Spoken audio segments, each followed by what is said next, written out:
સર્વ મિત્રોને good afternoon. વરસાદ આવે છે પણ આપણે ટ્રાય કરશું કે જેટલું આપણે ડિલિવર કરી શકીએ 1 વાગ્યા 1:30 વાગ્યા સુધી. તો હું મારો પ્રયત્ન કરું છું. હું એક શિક્ષક છું અને શિક્ષકની એક ખાતરી છે કે શિક્ષક જે છે એ પોતે પોતાની મેથેને રીઇન્વેન્ટ કર્યા કરે છે. રીઇન્વેન્ટ એનો મતલબ એને પોતાની મેથેને જ્ઞાનથી ભર્યા કરે છે.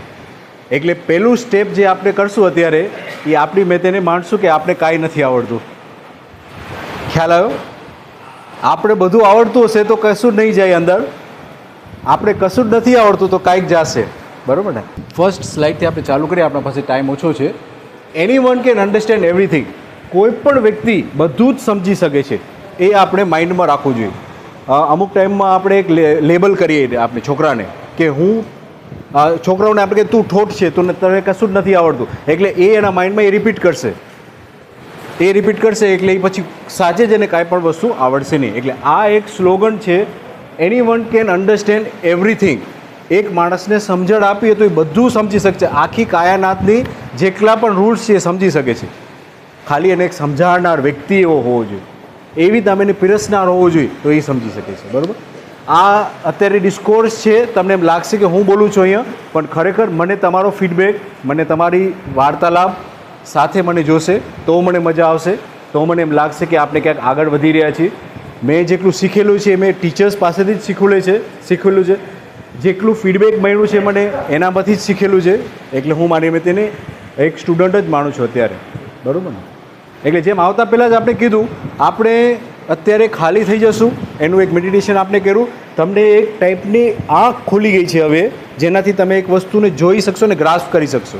બરાબર? અત્યારે તમારો માઇન્ડ થોડુંક એમ્પ્ટી થઈ ગયું છે, તમારા અંદર અવાજ બંધ થઈ ગયા હશે, જેના કારણે તમે નવી વસ્તુ ગ્રહણ કરી શકશો. બરાબર ને? એટલે હવે આપણે આ પ્રેઝન્ટેશન ઉપર ધ્યાન દેશું. હા, બધાને દેખાય છે આ મંચે? હું વાંચીશ. આમ તો મધ્યસ્થ દર્શન કરીને એક સહઅસ્તિત્વવાદ કરીને આપણે દર્શનનું એક ઝલક આપવી છે તમને, જેમાં આપણે જીવી છે ઉત્સવપૂર્વક. અત્યારે આપણે કેવી રીતે જીવી રહ્યા છીએ? અત્યારે આપણે જીવી રહ્યા છીએ કે ખાલી એક્ઝિસ્ટ કરી રહ્યા છીએ? આપણે અત્યારે એક્ઝિસ્ટ એટલે ખાવું પીવું ને સૂઈ જાઓ. બરાબર ને? ખાવું પીવું અને સૂઈ જાઓ એ તો જાનવર પણ કરે છે. અરે જાનવર પણ એક્ઝિસ્ટ કરે છે. એટલે આપણે એક્ઝિસ્ટ કરી છીએ કે આપણે જોયફુલી લિવિંગ કરી છીએ. બરાબર ને? એટલે આપણે પોતાની મેથેની કેટેગરીમાં રાખીએ અને જોઈએ તો બધાએ, એમાં હું પણ આવી જાઉં તો આપણે બધે ખાલી એક્ઝિસ્ટ થઈ રહે. ટાઈમ ઉપર ખાવાનું મળે, સૂઈ જવાનું, વળી પાછું ઉઠી કામ ઉપર જોબ ઉપર લાગે. બરાબર? એટલે આ જે ફિલોસોફી છે મધ્યસ્થ દર્શનની, એ એવા લોઝને જાણવાની વાત છે જેનાથી તમારા અંદર જીવનમાં ઉત્સવ, દરેક ક્ષણ ઉત્સવ રહે. બરાબર ને? એટલે એ રીતે આપણે એના ઉપર આગળ વધશું. એ નાગરાજ કરીને એક વ્યક્તિ હતા જે અમરકંટકમાં સ્ટેબ્લિશ્ડ હતા. પહેલાં સાઉથ કર્ણાટકમાં હતા. એનું જે બોર્ન એન્ડ બ્રોટઅપ હતું ત્યાં, પછી અમરકંટકમાં આવ્યા અને એ સમાધિ સ્થિત પુરુષ હતા. એને સમાધિમાં જયા પછી પણ જોયું કે આપણે જીવન જીવવાની કોઈ દોર તો નથી મળતી. સમાધિ પછી આશા, વિચાર, ઈચ્છા તમારી શાંત થઈ જાય છે. આશા, વિચાર અને ઈચ્છા તમારી શાંત થઈ ગઈ સમાધિમાં. પછી જીવવાની જે પદ્ધતિ છે, રીત છે, ઇકોનોમિક્સ છે, માણસના માણસ સાથે વ્યવહાર કેવી રીતે રાખવો, એનું કાંઈ પણ ખુલાસો નથી થયો. તો એનામાં પણ એનામાં જ ટ્રાન્સમાં ફરી પાછા જતા રહ્યા અને એનું સોલ્યુશન જોતા ગયા અને આખું એને ઝૂમ આઉટ થઈ અને એના વિઝનમાં, એટલે એના દર્શનમાં જાણવા મળ્યું કે આ આખું કાયાનાથ જે છે એ 1-2 વસ્તુ કે 3 વસ્તુ સાથે જ સંકળાયેલી છે. જેનું સમરાઇઝ કરું તો આ રૂમમાં આપણે બધે બહાર નીકળી જઈએ તો શું રહે? હવા. આ રૂમમાં પેક કરીને બધું હવાએ પણ કાઢી નાખી પછી શું રહે? શૂન્ય આકાશ. બરાબર ને? એટલે એક વસ્તુ હકીકત જે છે એ સ્પેસ વસ્તુ હકીકત છે જેને આપણે ડિસ્ક્વોલિફાય ન કરી શકીએ. સેકન્ડ વસ્તુ જે છે એને કીધી છે એટમ્સ. એટમ્સ એટલે આપણે ખ્યાલ આવી ગયો ને? એટમ્સ એટલે અણુ. બરાબર? અને થર્ડ વસ્તુ જે હકીકત છે એ ભલે અણુનું જ પાર્ટ કહી શકાય, પણ વિકસિત અણુ જેને કહેવાય, જેને આપણે સમૃદ્ધ એટમ પેર કહી શકીએ, જેના આપણે જીવન કહી છે. આપણા અંદર જીવન છે, આપણા અંદર જીવન છે ને, એ જીવન ન હોય તો મરદું પડીએ, બોડી થઈએ તરત. પહેલાં નામ હોય XYZ અને એ જીવન જતું રહ્યું એટલે હવે આ બોડી, આની બોડી થઈ ગઈ બોડી, એટલે એને પછી બોડી બોલે. એટલે જીવન એક સત્ય હકીકત છે, એટમ્સ સત્ય હકીકત છે, અને સ્પેસ એટલું સિમ્પલ ફોર્મમાં સમરાઇઝ કરી નાખ્યું. આખું જેટલું તમને કોસ્મોસ, જેટલા સ્ટાર, જેટલા ગેલેક્સી તમને જેટલું બધું દેખાય છે એ બધું આ 3 વસ્તુના અંદર આવી ગયું. બરાબર? આ સિમ્પલી એક એનું દર્શન છે. હવે દર્શનનું ખુલાસો એમ નામ કરે છે કે બધી વસ્તુ આ 3ના મિક્સિંગના કોમ્બિનેશન અને પરમ્યુટેશન્સના કારણે એક્ઝિસ્ટ થાય છે. આપણે પહેલાં હાઇડ્રોજન અને ઓક્સિજન હતા, અલગ અલગ ગેસ હતા. એ અલગ અલગ ગેસ સાથે આવ્યા તો બેયને પોતાનો ગુણધર્મ મૂકી દીધો. હાઇડ્રોજનનો ગુણધર્મ શું છે? વિસ્ફોટ થાય. અને ઓક્સિજનનો આગને પ્રોત્સાહન આપે. બેનો સ્વભાવ જે છે એ આગને એક પ્રોત્સાહન આપે છે ને એ આગને વિસ્ફોટ તરીકે એક્સપ્લોડ થાય છે. બે જ્યારે ભેગા થાય છે ત્યારે બે જણા એનું ગુણધર્મ મૂકી દે છે અને એક ત્રીજો પદાર્થ પેદા થાય છે, બને છે, જે આગને ઓલાવે છે. બિલકુલ ઉલટું, આગને ઓલાવે છે. એવી રીતના આપણે પણ માણસ પોતાની સમજણ, પોતાની વ્યવસ્થાને ઓળખી લેશે તો બીજા વ્યક્તિ સાથે એ કેવું કામ કરશે? જોડવાનું કે તોડવાનું? આપણે સમજણ પડી ગઈ કે આપણે વિશ્વાસમાં જીવવું છે, આપણે સમજણ પડી ગઈ આપણે માન જોઈએ છે, આપણે સમજણ પડી ગઈ કે આપણે ત્રીજું શું હતું? ન્યાય. હવે આપણે ન્યાય કરતા હોય છે બીજા સાથે, આપણે એમ લાગે છે આપણે ન્યાય કરતા હોય છે, સામેવાળું ન્યાય કરે છે. મમ્મી મને ગેમ જોઈ છે, એ પણ ન્યાય માંગે છે. આપણે કહે છે કે ગેમ નથી લઈ દેવી એને. શેના કારણે? કારણ કે આપણે એને ન્યાય કરવા માગીએ છીએ, એને ગેમમાં આંખ બગડશે કે XYZ, આપણે એનું કે એક્ઝામ આવે છે કે બે લોકો ન્યાય માંગે છે. ખ્યાલ આવ્યો? પણ સાચો સ્ટ્રેટ જેને કહેવાય ને, સાચી વસ્તુ સમજણ આપણે નથી આપી શકતા. એટલે છોકરું પોતાની પકડે છે કે ઈંટ, અને આપણે આપણી પોતાની ઈંટ પકડી છે. જ્યારે આપણે સમજણ આપશું છોકરાને કે કેના કારણે આપણે કાંઈ પણ વસ્તુ કરવી જોઈએ કે ન કરવી જોઈએ, તો એ વસ્તુ પોતે ન્યાય ક્ષમતાથી પોતે લેસ થઈ જશે. એટલે પોતાને પોતે સાચી જ વસ્તુ જ કરશે. અત્યારે આપણે સુખ માટે ક્યાં ગોતીએ છીએ? સુખ માટે આપણે શું શું કરીએ છીએ? મોબાઈલ લઈએ છીએ, વધારે સેલરી બોનસ મળે આપણે, XYZ. બરાબર ને? સુખ ક્યાંથી મળે છે? ભૌતિક સુખમાંથી સુખ આપણે ગોતી છે. જ્યારે સુખ ખરેખર ક્યાંથી મળે છે? માણસ અને માણસ બીજા માણસની પરસ્પરતામાં, માણસ અને બીજા માણસની પરસ્પરતામાં એની પોતાની રિલેશનશિપ એના સાથે જાણી લે તો એમાંથી સુખ મળે છે. બરાબર ને? આ વાત થઈ ગઈ આપણે કોન્વર્સેશન બિટવીન અસ. આ એક કોન્વર્સેશન હશે, વાર્તાલાપ હશે. બરાબર? ડોન્ટ બિલીવ એનીથિંગ આઈ સે. હું જે બોલું છું અહીંયા એને માની નથી લેવાનું. તમને એને તપાસવાનું છે, ચેક કરવાનું છે. કાંઈ પણ વસ્તુને આપણે ખરીદવા પણ જાય છે ત્યારે એના સામે પહેલાં એને ઠોકી બજાવીને આપણે ખરીદીએ છીએ. તો આ પણ વાત છે, એ પ્રસ્તાવ છે. એને માની નથી લેવાનો, એને જાંચવાનો છે. ટીપે ટીપે મારીને એને ચેક કરવાનું છે કે આ ખરેખર સોનું છે કે નહીં. બરાબર? એટલે માનવાનું કશું જ નથી જે અહીંયા આપણે બોલી છીએ. આપણે પોતાની અંદર ચેક કરશું અને બીજાની અંદર ચેક કરશું. સ્વનિરીક્ષણ. સ્વનિરીક્ષણ એટલે પોતે ચેક કરશું. પર નિરીક્ષણ એટલે બીજા સાથે ચેક કરશું કે એ વાત સાચી છે કે નહીં. બરાબર ને? એનાથી આપણે ટેસ્ટ કરશું. અને સર્વેક્ષણ. સર્વેક્ષણ એટલે બધે સાથે રૂલ્સ છે કે નહીં. ગ્રેવિટીનો રૂલ છે, બરાબર, એ આપણા ઉપર લાગુ પડે છે. હા. પછી બીજા આપણા બાજુમાં છે એના ઉપર લાગુ પડે છે. તો હા. પછી સર્વેક્ષણ આખી દુનિયામાં લાગુ પડે છે. તો હા. એવા અમુક નિયમો છે જે આખી દુનિયામાં લાગુ પડે છે, જે સ્થૂળ વસ્તુ છે એના ઉપર. એવી નામ જ રિલેશનશિપ્સમાં માનવજાત, જેને આપણે જ્ઞાનની પરાકાષ્ઠા કહી શકીએ. અત્યારે મોસ્ટ ઇન્ટેલિજન્ટ સ્પીસીસ કેમાં ગણવામાં આવશે? માનવજાત. કે બીજું છે કાંઈ હજી એક એવું જાનવર જે સ્માર્ટ છે આપણાથી? માનવજાત. બરાબર? એટલે આપણે આપણી મેથેને સ્માર્ટ ગણીએ છીએ. તો કઈ રીતે સ્માર્ટ ગણીએ છીએ એ આપણે આજે ચકાસશું. બરાબર ને? સૌથી વધારે GDP કયા દેશનો છે? નોર્વે. મને પણ ખ્યાલ નથી, હું એટલે પૂછું છું.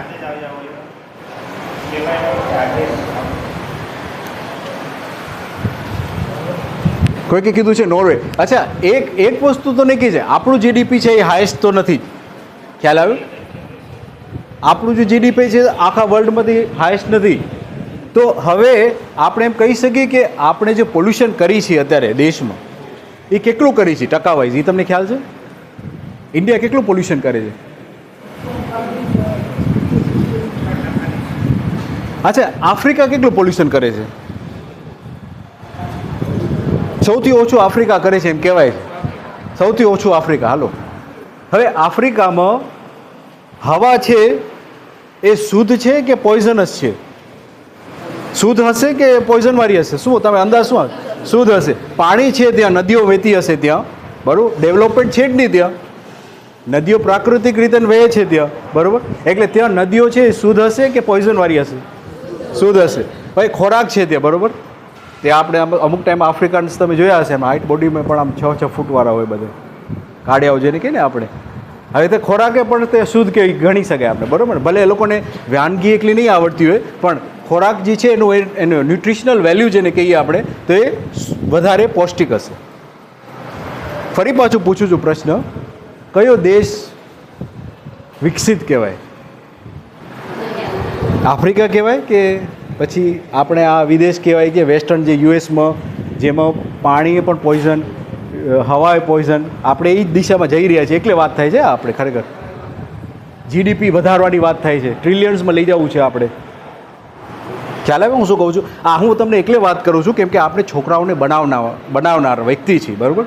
હવે આપણે છોકરાઓને શું કહી રહ્યા છીએ? તમે ગાડી રાખો, 2 ગાડી રાખો, 4 સ્કૂટર રાખો, 2 બંગલા રાખો, બરાબર? આપણે આ બધું કહેવાના છીએ ઇનડાયરેક્ટલી.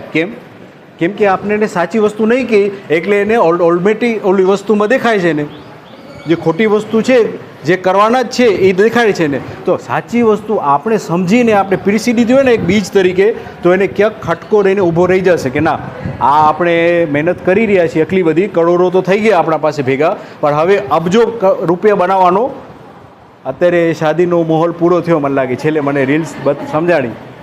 હવે મને ખ્યાલ નથી કેટલા કરોડ છે, 5000 કરોડ, બરાબર?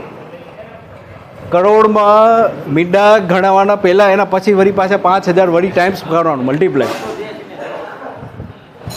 એટલે આમાં કહેવાનો ભાવાર્થ છે, ભલે એ લોકો જે કરતા હોય કરવા દો, વાંધો નહીં. આપણે નવી પેઢી જે છે એને આ વસ્તુનું ચિંતન કરવું જોઈએ કે નહીં. એ લોકોને તો દેખાય છે કે આમ પહેરવું, આમ ઓઢવું, આટલા રૂપિયા કમાઈને અવિનામ કરવું, એ બધું બતાવે છે ત્યાં રીલ્સમાં. એક મિનિટે એ જ આવે છે કન્ટિન્યુ. હજી હાલશે 1-2 મહિના મને લાગે. હવે આપણે તૈયારી કરી છોકરાઓને માટે તૈયારી કરવાની, આપણે એને એન્ટીડોઝ આપ્યો, વેક્સિન આપ્યું આપણે, એ પ્રશ્ન છે, બરાબર ને? વેક્સિન આપવાની વાત છે, આપણે છોકરાઓને વેક્સિન આપી દેવું કે ખરેખર વિકસિત દેશ કેને કહેવાય. ટેક્સ્ટ બુકમાં લખ્યું જે લખ્યું એ એમાં જે થિયરી ગોખાવી એટલે સામેથી છોકરાઓને કહેવાનું, તમને એક્ઝામમાં લખવું તો ઊંધું લખવાનું, પણ ખરેખર સાચો વિકસિત દેશ કહેવાય એ પાણી શુદ્ધ હોય, હવા શુદ્ધ હોય અને જમીન શુદ્ધ હોય, પૌષ્ટિકદાર હોય, એને ખરેખર વિકસિત કહેવાય, બરાબર ને? કે આ એક વસ્તુ, એક પોઈન્ટર છે. એટલે વાત થતી હતી લોઝની, જેમ ગ્રેવિટીના લોઝ હોય એમ બીજી બધી વસ્તુના પણ લોઝ હોય, એમ આ એક લો છે. પ્રકૃતિ સાથે તમે સહઅસ્તિત્વ જે એક વર્ડ છે, સહઅસ્તિત્વ એટલે કોએક્ઝિસ્ટન્સ. પ્રકૃતિ સાથે આપણે કેનાથી બનેલા છીએ? પ્રકૃતિ સાથે, મતલબ પાણી છે આપણામાં, સૂરજના કિરણો છે આપણા અંદર. કેવી નામ છે? ઉર્જા. ખોરાક આપણે ખાધો, આપણે ખોરાક બન્યો કે સૂર્યના કિરણોમાંથી બન્યો. હવે એ સૂર્યના કિરણો આપણા અંદર લોહીમાં ફરે છે, આપણે ખબર નથી. એ કેમિકલી સ્વરૂપ બદલી નહીં થયું, એ બધું થયું સૂર્યના કિરણોથી ને. અને હવા તો છે જ ફેફડા આપણા. અચ્છા, હું ફરી પાછું જોઉં છું, બધાને જરાક આમ નમી ગયા છે, 20% ઓછી જાય હવા, ખબર છે ટાયરમાં. ના, હું સિરિયસ વાત કરું છું. આમ થાય એટલે તમે જો પોતે વોલ્યુમ વધી ગયું કે નહીં, અને આમ થાય એટલે 20% ઓછું ઓક્સિજન જાય, પછી માથું દુખશે, પછી તમને કાંઈ પણ અપચો થાય. આ બધું એનું કારણ છે. ટેકનિકલ વસ્તુ કહું છું તમને, મસ્કરી નથી કરતો, બરાબર? એટલે છોકરાઓને પણ એવી જ સમજાવો. આપણે સીધા શું કેમ બેસવાનું કીધું છે? 20% થી 30% આપણી લંગ કેપેસિટી વોલ્યુમેટ્રિકલી વધી જાય છે. એટલે તમે એટલું બોલીએ પણ શકો, વધારે સમજીએ પણ શકો. અહીંયાથી આમ 1 મિનિટ માટે પકડી લે તો માણસ પડી જાય કે નહીં? તો શું નહોતું જાતું ત્યાં? લોહી સાથે શું નહોતું જાતું? હા, ઓક્સિજન. બરાબર ને? આ 50 થી 60% આ ખાય છે ખોરાક, ખ્યાલ છે તમને? અહીંયાના 2 વાયર જોઈન કરો તો એ 60 વોટનો બલ્બ ધોખાવી શકો એટલું આમાં અંદર પ્રોસેસિંગ ચાલુ છે કન્ટિન્યુઅસ. એટલું આ 60% પ્રોસેસિંગ પાવર તમારું ખાવાનું ખાઈ જાય છે. ગ્લુકોઝને વર્ડ્સમાં કહી તો energy 60 to 70% the brain absorbs the energy, બરાબર ને? તો એને આપણે ઓક્સિજન આપવું એવી નામ જ આપણે ધ્યાન રાખવું. ટુ બી લોજિકલી સેટિસ્ફાઈડ, જીવન વિદ્યા આપણે જે ફિલોસોફી તમને કહી છીએ તમે લોજિકલી સેટિસ્ફાઈડ થઈ જશો. જેમ મેં તમને એક લોજિક બતાવી 20% વધીએ તમારું વોલ્યુમેટ્રિકલી, બરાબર ને? એક બીજું એક લોજિક આપું તમને. તેલના કૂવા છે નીચે, આપણા પૃથ્વીના સ્તરના નીચે તેલના કૂવા હોય, અમુક જગ્યાએ મોટા હોય વધારે, એટલે આપણે ખોદીને આપણે બધી તેલ કાઢી, બરાબર? એ શેના માટે ગોઠવેલા હશે? ત્યાં આપણે એમ કહી શકીએ ત્યાં છે, આપણે માની લીધું કે ત્યાં આપણે એને ખોદી શકીને આપણે એને કન્ઝ્યુમ કરી શકીએ, પણ પ્રકૃતિમાં એક વસ્તુનું એક સ્થાન ઉપર મિનિંગ છે. પર્વતો છે એનું કાંઈક કામ કરે છે, તેલના કૂવા છે એનું કામ કરે છે, ગેસના નીચે બલ્બ્સ છે આખા, એ આપણે ખોદીને CNG બનાવીને કાઢી છે, એને પણ કાંઈક કામ હશે ત્યાં, પણ આપણે એને ખોદીને કાઢી નાખીએ છીએ. શું કામ હશે એનું? આપનું જમ્પર જોયું, આપનું સ્કૂટરનું જમ્પર, આગળ 2 જમ્પર હોય સ્કૂટરમાં, ખાડોમાં જાય ત્યારે આમ થાય, આપણે ઝાટકો એકલો લાગે નહીં. એ જમ્પરમાં શું હોય? સ્પ્રિંગના સાથે શું હોય? જેન્ટ્સ લોકોને ખ્યાલ હશે, ઓઇલ હોય, બરાબર ને? એમાં પણ ઓઇલ હોય. હવે ઓઇલ શું કામ કરે છે? એ જમ્પ જે આવવાનો હતો એ આપણે સ્મૂથલી હાલવું, એટલે ઇફેક્ટ એટલો ના આવ્યો. આપણે તો ખાલી આમ આકલા ઊંચા થયા, પણ નીચેથી ઠકા આવી લિટરલી, બરાબર ને?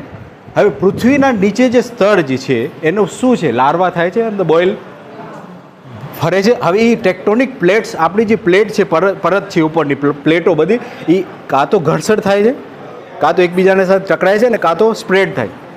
3 વસ્તુ થાય છે, બરાબર? હવે એના વચમાં એ તેલના બલ્બ્સ ગોઠવેલા છે બધી જગ્યાએ, ગેસના પણ ટાંકાઓ બધે, આપણે ટાંકા વર્ડ યુઝ કરી, એકચ્યુઅલી નેચર ટેક્ટોનિક પ્લેટ્સમાં દબાયેલા છે. હવે તે મૂકેલા છે બધે ગેસના, બરાબર? એ બનેલા કેનાથી છે?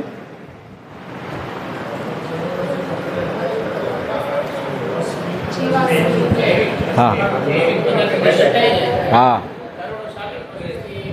કરોડો સાલની પ્રોસેસથી બનેલી ઓઇલ વસ્તુ આપણે એને એક ઝાટકેમાં પેટ્રોલ 100 રૂપિયા લીટર ભરી અને આપણે એને ફૂંકી નાખી છીએ. એનું પ્રયોજન શું હતું?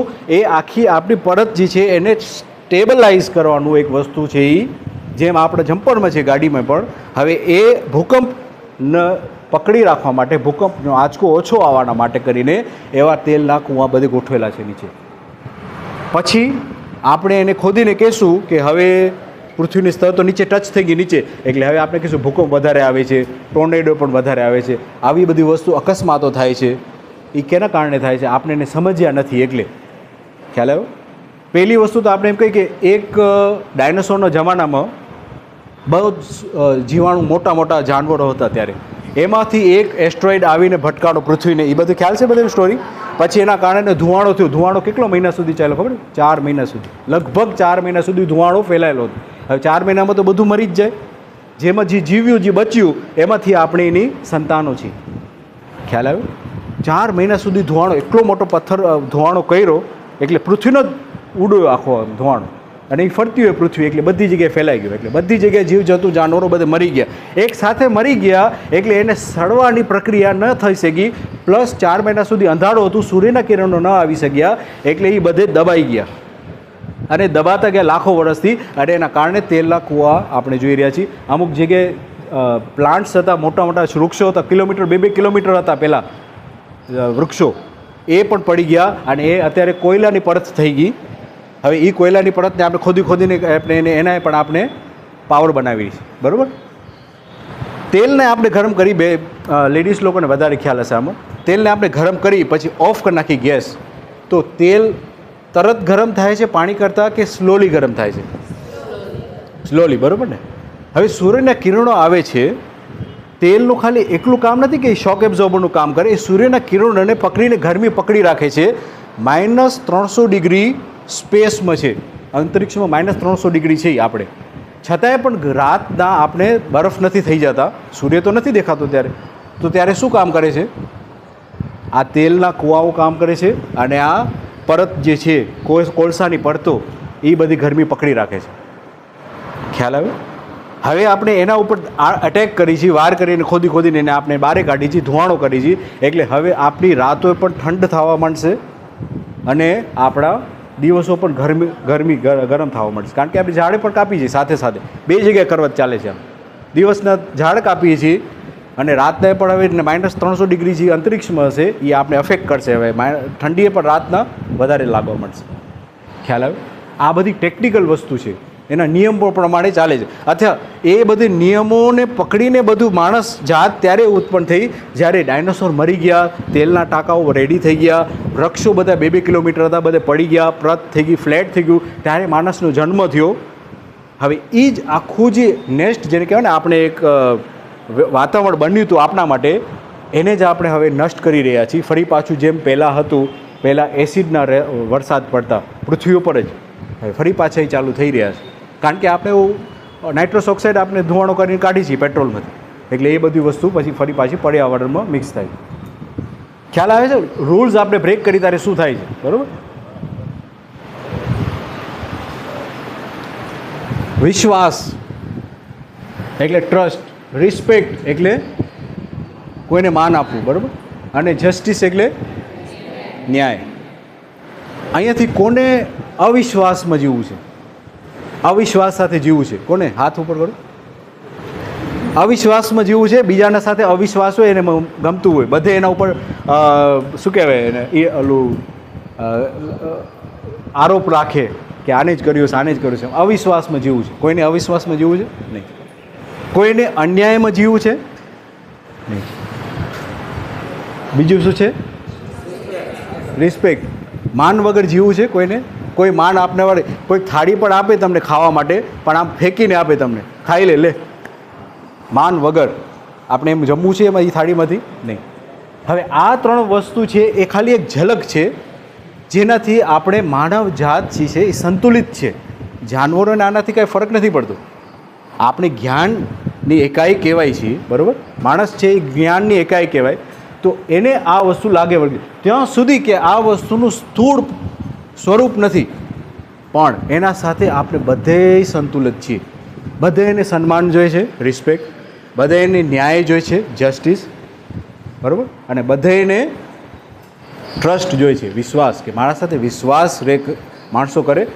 100 માણસો તમને વિશ્વાસ કરતા હશે તો તમે ખુશ હશો, કે 100 માણસો તમને અવિશ્વાસ કરતા હશે ને તમે ચાલતા હશો ત્યારે તમે ખુશ હશો? ખુશી ક્યાં છે તમારી?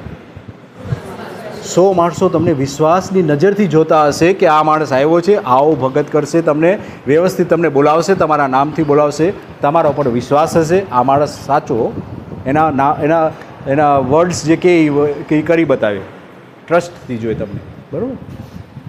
એવા જે પ્રાકૃતિકમાં નિયમો છે એવી રીતના માનવના જે નિયમો છે એની આ વાત છે, જીવન વિદ્યા, બરાબર ને?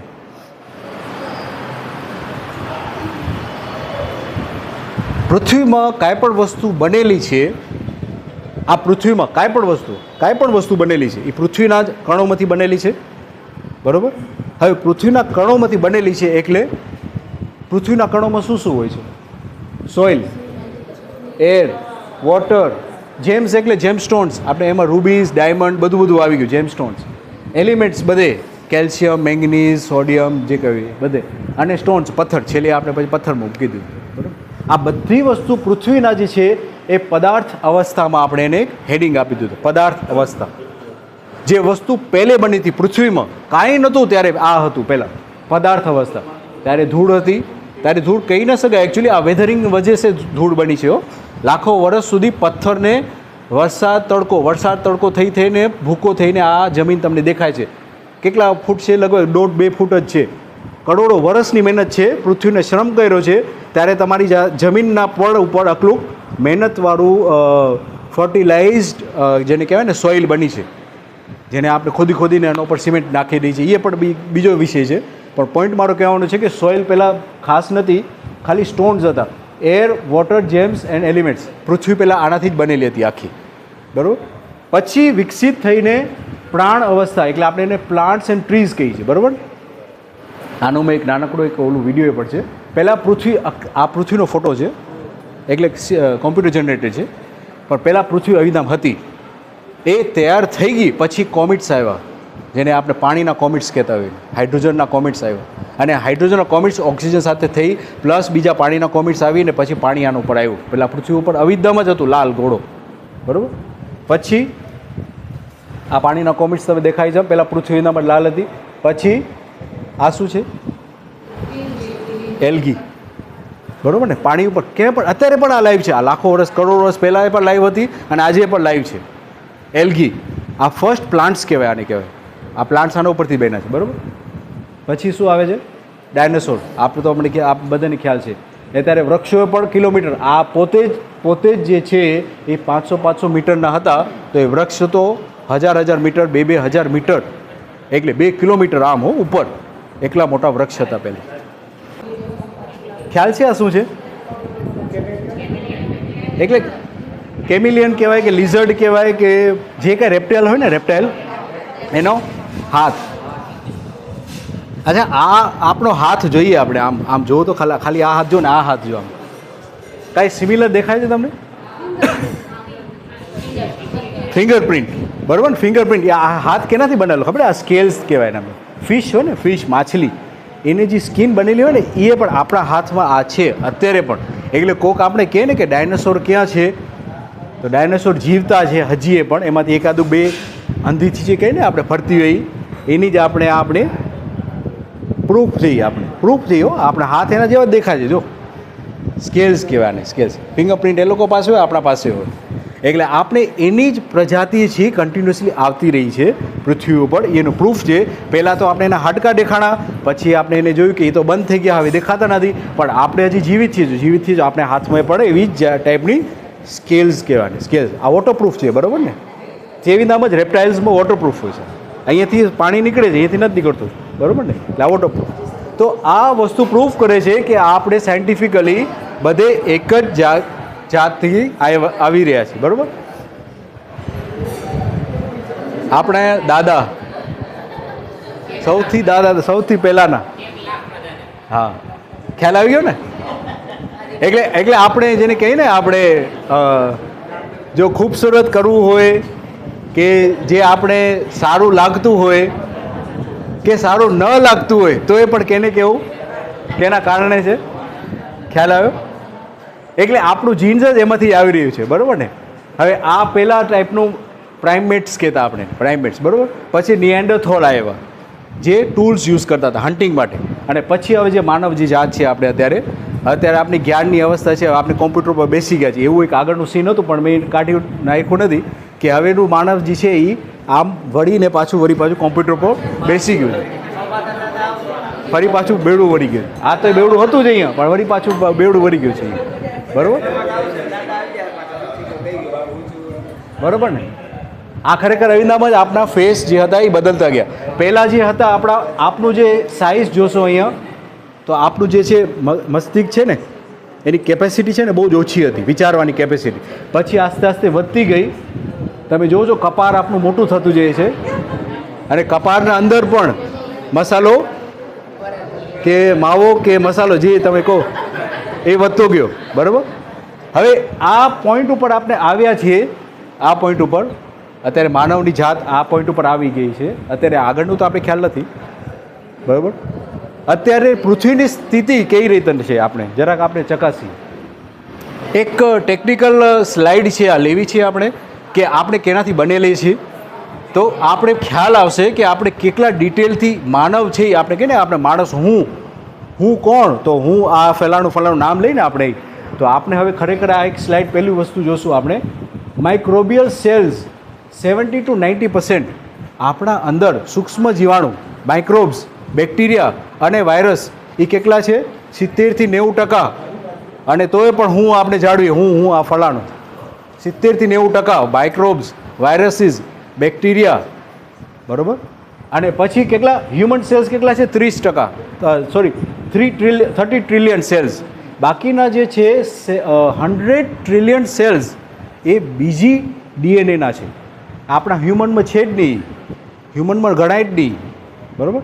અને આ બીજી સ્લાઇડ અહીંયા એમ કહે છે કે માઇક્રોબિયલ જીન્સ, માઇક્રોબિયલ જીન્સ એટલે આપણું આંતરડું છે ને, આંતરડું, એના અંદર જેટલા બેક્ટેરિયાની સિગ્નેચર છે, બેક્ટેરિયા એટલે આ ફલાણું બેક્ટેરિયા, આ ફલાણું બેક્ટેરિયા, એવી જેટલી સિગ્નેચર છે ને બેક્ટેરિયાની સિગ્નેચર એ 99% છે.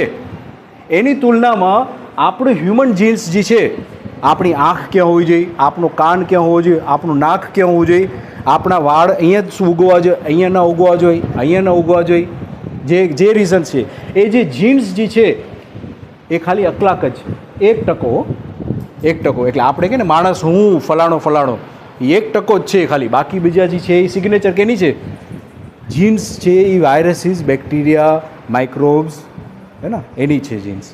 તો આ એક સ્લાઇડ ટેકનિકલ સ્લાઇડ હતી. મેં કીધું કે આપણે જરાક અહંકાર થોડુંક આપણે ઓછું કરીએ તો આપણે વધારે, જો ફૂલી જવું એ વસ્તુ અલગ છે અને સમજીને કોઈ પણને સમજાવવું એ વસ્તુ અલગ છે. આ ટેકનિકલ વસ્તુ છે. અકલિક જ સિગ્નેચર આપણી છે 1%, બાકી બધી છે બીજી વિવિધ પ્રકારના માઇક્રોબ્સ અને બેક્ટેરિયા અને વાયરસીસ. એની સાઇઝ નાનકડી છે એટલે આપણે એમ થાય કે આટલા બધા કેમ બેક્ટેરિયા વાયરસીસ આપણા અંદર સમાયેલા છે, પણ એની સાઇઝ બહુ જ અદ્ભુત નાનકડી હોય છે બેક્ટેરિયા અને વાયરસીસની, બરાબર ને. અને આપણી સેલ છે રેડ સેલ, એ મોટા મોટા રેડ સેલ હોય. સ્ટાર્ટિંગ રેડ સેલ છે, વ્હાઇટ સેલ છે, બ્રેઇનના સેલ્સ છે, સ્કિનના સેલ્સ છે, બોનના સેલ છે, એ બધા મોટા હોય છે, બરાબર. ઓકે, હવે આપણે આ સ્થિતિ ઉપર આવી ગયા જેમાં આપણે પ્લાન્ટ ફંગસ આવી ગયા, પ્લાન્ટ ઓર્ડર, પ્લાન્ટ્સ આપણે જોઈ લે, એનિમલ જોઈએ અને હ્યુમન ઓર્ડર. હવે અત્યારે છેલ્લે આપણે હ્યુમન ઓર્ડર્સમાં છીએ, બરાબર ને. હ્યુમન ઓર્ડર એટલે આપણે જ્ઞાન અવસ્થા, આપણી મેં તેને જ્ઞાન અવસ્થા કહી રહ્યા છીએ, બરાબર. મેટર વર્લ્ડ છે આ, બરાબર. અને આ પ્લાન્ટ્સ છે, એનિમલ્સ છે, અને છેલ્લે આપણે હ્યુમન્સમાં આવ્યા, બરાબર. આ સાયકલ અવિધામ સ્ટાર્ટ થઈને અહીંયા પૂરી થઈ હ્યુમન્સમાં. મેટરે પ્લાન્ટ્સને આપ્યું, પાણી આપ્યું, એલિમેન્ટ્સ આપ્યા, એનાથી પ્લાન્ટ્સ ઉગે છે ને. કેનાથી પ્લાન્ટ્સ કેનાથી ઉગે છે? આપણે એક નાનકડું બીજ વાવી ત્યારે શું શું જોઈએ છે? પાણી જોઈએ છે, હવા, પાણી, સૂરજ, બરાબર. તો આ વસ્તુથી આ બનેલું છે, બરાબર. આ પ્લાન્ટ જે છે, આપણે ઝાડપાન છે, એ પાછું આને આપે છે પ્રકૃતિને. ફરી પાછું પૂછું છું, પ્લાન્ટ છે આના પાસેથી લીધું ઉગવા માટે, હવે ઉગી ગયું છે પ્લાન્ટ, હવે પ્લાન્ટ મરી જાય છે ત્યારે એ ફરી પાછું આને આપે છે, ફરી પાછું આપી દે, બરાબર ને. કેવી રીતે આમ આપે છે? લાકડું થઈને સડીને લાકડું થઈ જાય છે, ધૂળ થઈ જાય છે, હવા એ સાથે થઈ જાય છે મિક્સ. પછી અચ્છા, જ્યારે આ પાંદડા મૂકે છે એ જમીન ઉપર, ત્યારે એ જમીન ફળદ્રુપ હોય છે કે ખરાબ થઈ જાય છે જમીન? ઝાડના નીચે ફળદ્રુપ હોય છે જમીન, ક્લિયર ને બધેની વાત. અણસિયા પણ હોય છે, દેખાય છે વરસાદના ટાઈમ. પ્લાન્ટ્સ, એનિમલે પ્લાન્ટ્સને ખાધા, એનિમલ્સને પ્લાન્ટ્સને ખાધા. ગાયે ઘાસ ખાધું, પછી ગાયે શું કર્યું? પોદળો કર્યો. હવે પોદળો કર્યો, એ પહેલાં ઘાસ ખાધું, એનાથી બેટર હતું વસ્તુ કે ખરાબ વસ્તુ કરી? પૌષ્ટિક બનાવ્યું ને, ઘાસને ચાવીને એના પોતાના આંતરડામાં મિક્સ કરીને એને પૌષ્ટિક બનાવ્યું, એને ખાતર બનાવ્યું. આપણે ખાતર, છાણિયું ખાતર તો વખણાય જ છે ને હજીએ, કે હવે કેમિકલમાં જ જઈ રહી આપણે. છાણિયું ખાતર વખણાય છે, વેરી ગુડ, ઓર્ગેનિક ફાર્મિંગ, બરાબર. હવે માનવ જાત જે છે એ એનિમલ્સ પાસેથી લીધું, દૂધ લીધું, ઘી લીધું, બટર લીધું, માંસ લીધું, ફરી પાછું કાંઈ આપ્યું? કંઈ ગાયને આપ્યું? ઇન્જેક્શન આપ્યો હશે. પછી આને પ્રકૃતિ પાસેથી લીધું, ખદાન કરીને, copper mine, gold mine, silver mine, diamond mine ખેંચ્યું આના પાસેથી, પ્રકૃતિ પાસેથી ખેંચ્યું. હવે તે જોવા જઈએ આપણે તો શું હશે? ત્યાં ખાડો હશે, ત્યાં મોટા મોટો, જેમાં પાણી ભરાય છે અત્યારે, અને એ બહુ જ મોટી પોઈઝનસ લેક બની જાય છે ત્યાં. એ પણ તમે જાણકારી કહો છોકરાઓને. આપણે કહીએ ને કે આપણે મિનરલ્સ કે માઇનિંગમાં કામ કરવું છે, તો માઇન્સ પછી છે ને એ લોકો મૂકી દેશે ને ત્યારે ઓપન ફિલ્ડ માઇન્ડ, બહુ જ વરસાદનું પાણી ભરાય અંદર અને આખું પોઈઝન કરી નાખે, એમાં પક્ષી પણ આવે છે તો મરી જાય છે. આવી પરિસ્થિતિમાં આપણે પદાર્થ અવસ્થાને મૂકી દીધી. માણસે પ્લાન્ટ્સ પાસેથી ખેંચ્યું, લીધું, ફળ લીધા, લાકડું લીધું, ઝાડ પાસેથી લીધું ને, પછી ઔષધિ લીધી, વેરી ગુડ, ઔષધિ લીધી. અચ્છા, પછી ફરી પાછા આપણે વાવીએ છીએ એકલા ઝાડ પાછા, જેટલા કાપીએ છીએ એકલા ફોરેસ્ટ વધે છે કે ઘટે છે? એમાંથી ખબર ઘટે છે, બરાબર ને. એટલે આને છેલ્લે જે અવસ્થા છે એક તો છેલ્લે માંડ આવ્યો છે તો એ આના પાસેથી ખેંચે છે, બરાબર ને? પ્રકૃતિ આના પાસેથી ખેંચે, અચ્છા આના પાસેથી ખેંચે છે પાછું, બરાબર ને? જીવજંતુ જાનવરને બધેને શોષીને ખેંચે છે માણસ, પાછું આપતો નથી. જેટલું પ્રકૃતિ આપે છે પાછું સુધારીને આપે છે, એટલું માણસ છે એ બગાડીને કાં તો મૂકી દે છે કાં તો બગાડીને આપે છે પાછું. પ્રકૃતિમાં હવા ઓક્સિજન ખેંચે છે પ્લાન્ટ્સ, ફરી પાછું શું કરે છે ને સાયકલ કરીને. તમને ખ્યાલ છે માંડવીમાં એક બહુ જ વિજય વિલાસ પેલેસમાં ગયા હશું આપણે, વિજય વિલાસ પેલેસ, એમાં બાજુમાં બહુ ફોરેસ્ટ છે, ઝાડપાંડો છે. જ્યારે ત્યારના મને છે ને સ્ટોરી કરવાની મજા આવે, તમને પણ મજા આવશે. મેં એક સ્ટોરી સાંભળી હતી કે ત્યારના રાજા હતા ને, વિજય વિલાસ પેલેસ બાંધ્યું હતું ત્યારે ત્યારના રાજાએ કીધું કે ના મેં બહુ મોટું મહેલ બાંધ્યું છે, બહુ સારું, મને મજા આવશે રહેવાની. ત્યારે એક માણસે કીધું કે આવી જગ્યામાં તે મહેલ બાંધ્યો છે, એટલી બધી ધૂળ આવશે અહીંયા, પણ તે અહીં અંદાજ નથી કર્યો ત્યાં. તો ઓલા રાજાએ પણ ઓલું માની લીધું કે આ વસ્તુ સાચી છે, હવા એ બહુ વધારે આવે છે અને એ ધૂળ પણ આવશે એના કારણે. તો એને એક એક્સપર્ટને બોલાવ્યો, જેના કારણે એ એક્સપર્ટ એ પ્લાન્ટ્સનો એક્સપર્ટ હતો, ટ્રીઝનો એક્સપર્ટ. હવે એને એમ કીધું કે અહીંયા શું આપણે કરી શકીએ તો આ ધૂળ જે છે એ મને અહીંયા નડશે નહીં. તો એ એક્સપર્ટે એવા વિવિધ પ્રકારના ઝાડો તે વાવ્યા છે માંડવીમાં, આજે પણ છે. એ ઝાડોના કારણે વિજય વિલાસ પેલેસમાં ડસ્ટ બિલકુલ નથી આવતી, બિલકુલ. હવે એ વસ્તુ સાચી છે કે ખોટી આપણે તો કોઈકને પૂછી દઈએ, કર્મચારીઓ એને પૂછી તો ખ્યાલ આવે. પણ એનું મેં એક છે ને વિડીયો જોયું છે ડ્રોનનું, એ ઉપરથી વિજય વિલાસ પેલેસમાં ડ્રોનમાં આમ ફરે છે. તો ખરેખર આજુબાજુમાં ઝાડો વાવ્યા છે એ રાજાએ, અને એના કારણે હવાનું જે છે ફિલ્ટરેશન થાય છે. એટલે પાંદડું જે છે ડસ્ટને પકડી રાખે છે એના મોઇશ્ચરના કારણે, પછી પડી જાય છે નીચેનો ટાઈમ પૂરો થાય એટલે ડસ્ટ કેપ્ચરિંગ એક્ટિવિટી કરે છે. હવે શહેરમાં સૌથી વધારે જે ઝાડ જે હોવા જોઈએ એમ જ આપણે શહેરમાં ઝાડ જોવા નથી મળતા, કારણ કે આ ડસ્ટનું કામ કરે છે પકડવાનું. પછી આપણે આપણા છોકરાઓને કહે છે આસ્થમા થઈ ગયું, એ કોઈ ઝાડપાન નથી, ઝાડપાન ડસ્ટનું કામ કરે, ડીડસ્ટ કરી નાખે તમારે હવાને. ખ્યાલ આવ્યો? તો આ વસ્તુ નાની નાની છોકરાઓને તમે સમજાવી શકો કે આ ડસ્ટ પણ પકડે છે. ખાલી એક ઝાડપાન સુધારતો નથી હવાને, ઓક્સિજન જ નથી આપતું, ખાલી ડસ્ટ પણ પકડે છે, તમારું ખાતર પણ બનાવે છે પાંદડા તરીકે, બરાબર? આ વસ્તુ ક્લિયર થઈ ગયું? કોકને કાંઈ કેવું છે કહેજો કાંઈક. હા, મને હું તમને હવે પ્રશ્ન લેવાનું સ્ટાર્ટ કરીશ હવે તમારા પાસેથી, કારણ કે હવે એમ લાગે કે એક વસ્તુ એક વે વન વે તો નથી ને, એમ ખ્યાલ હોવું જોઈએ મને પણ કે ના ફીડબેક આવે છે કંઈક, બરાબર? હવે આ જીવ અવસ્થા ટેક્સમાં પદાર્થ અવસ્થા ગીવ્સ ક્વોલિટેટિવલી બેટર એટલે સુધાર કરીને ફરી પાછું પ્રકૃતિને આપે છે. કોણ? જીવજંતુ, જાનવર, પક્ષી બધું વાપસ ક્વોલિટેટિવલી ઇમ્પ્રૂવ કરીને આપે છે. ખાલી આપણે જે છે આપણે આપણી પોતાની વ્યવસ્થાને સમજ્યા નથી પ્રકૃતિ સાથે, એટલે આપણે એને શોષણ કરીને, દમન કરીને, ખલાસ કરીને, બિલકુલ જેને કહેવાય ને આમ નિચોડીને ફરી પાછું આપણે પ્રકૃતિમાં ફેંકી છે. પ્લાસ્ટિક છે કે જે કાંઈ હોય, બરાબર? આ રીતે આપણી અત્યારની માનવ જે છે સૌથી વિકસિત આવ્યો છે ઇન્ડસ્ટ્રીયલ એજ. આ કલરમાંથી જ કંઈક ખબર પડી જાય કે પહેલાં કંઈક બ્લુ હતું અને હવે પછી લાલ થઈ જાય છે. છેલ્લે 1950 સમથિંગ હતું ત્યારે, 1950 પકડી લઈએ આપણે, અને 2013 સુધીનું છે આ પિક્ચર. આ નાસાનું એક ગ્લોબલ સેટેલાઇટ ઇમેજીસ છે, અને એનું સિમ્પલ એક ઓલું છે ગ્લોબલ વોર્મિંગ, જે અત્યારે સૌથી મોટું ચર્ચામાં છે. Global warming, sudden floods and droughts. અત્યારે પણ ફ્લડ થાય છે મુંબઈમાં, અત્યારે ગઈકાલે રેડ એલર્ટ હતો, અહીંયા પણ રેડ એલર્ટ છે અત્યારે. સડન ફ્લડ એન્ડ ડ્રાઉટ થાય છે. આ રિસન્ટ પિક્ચર છે આપણું મુંબઈનું, બરાબર ને? અને બીજું શું થાય છે? ફોરેસ્ટને કાપી રહ્યા છીએ આપણે અત્યારે. આ અત્યારે હાલની પરિસ્થિતિ છે, બરાબર ને? અને એક્સટિંક્ટ આપણે જેને કહેવાય ને નો ટ્રી નો મી, એટલે જો ટ્રી નહીં હોય તો અમે પણ નહીં હોય. એ લોકો રહે છે ક્યાં? બંગલા તો ગાડી તો એ લોકો રાખતા નથી, તો એ લોકો ક્યાં રહે છે? જીવજંતુ જાનવર લોકો ઝાડ ઉપર રહે છે, વધારે પડતા ઝાડ ઉપર રહે છે, બરાબર? પક્ષી છે ખાસ કરીને, એ તો બધે ઝાડ ઉપર જ હોય એ લોકો. અચ્છા, એક બીજી નિયંત્રણની વાત કરું. આપણા ખેતરમાં પહેલાં ઝાડ હતા, ફળના ઝાડ હતા. અંગ્રેજો લોકો આવીને કીધું કે તમે લોકોને ટેક્સ દેવો પડશે, આ તમારી જમીન નથી, આ રાણીની જમીન છે. ખેડૂત તો સાદા સ્વભાવવાળો, જેને કહેવાય ને એના મગજમાં મેલ નહોતો, એને કીધું ઓકે આપણે ટેક્સ આપશું. ટેક્સ વધાર્યો, જમીન એકલી જ ટેક્સ વધાર્યો. એટલે એ લોકોએ શું કીધું કે હવે તમે એક કામ કરો, આ ઝાડપાડ છે ને એને કાઢી નાખો અને તમે ઘઉં આવો ત્યાં. એટલે આપણે ઝાડપાડ કાપી નાખ્યા હતા. ફળના ઝાડ હતા આપણે કાપી નાખ્યા, એટલે મેદાન ખુલ્લો થઈ ગયો વધારે. પછી આપણે એમાં ઘઉં કે જે કાંઈ એ લોકો કહેતા આપણે એ વાવતા તાકી આપણો એને ટેક્સ પાડી પાછું આપણે ભરી શકીએ. ફરી પાછો ટેક્સ વધાર્યો, જેટલા ઝાડ હતા વચમાંથી બધે કાઢી નાખ્યા, શેડે ઉપર હતા એ પણ કાઢી નાખ્યા લગભગ. પક્ષી પહેલાં જે આવતા હતા જમીન તમારી ચકાસતા હતા, એ લોકો બેસીને તે ચકાસતા હતા કે ક્યાં કીડલું ફરે છે તમારા ખેતરમાં.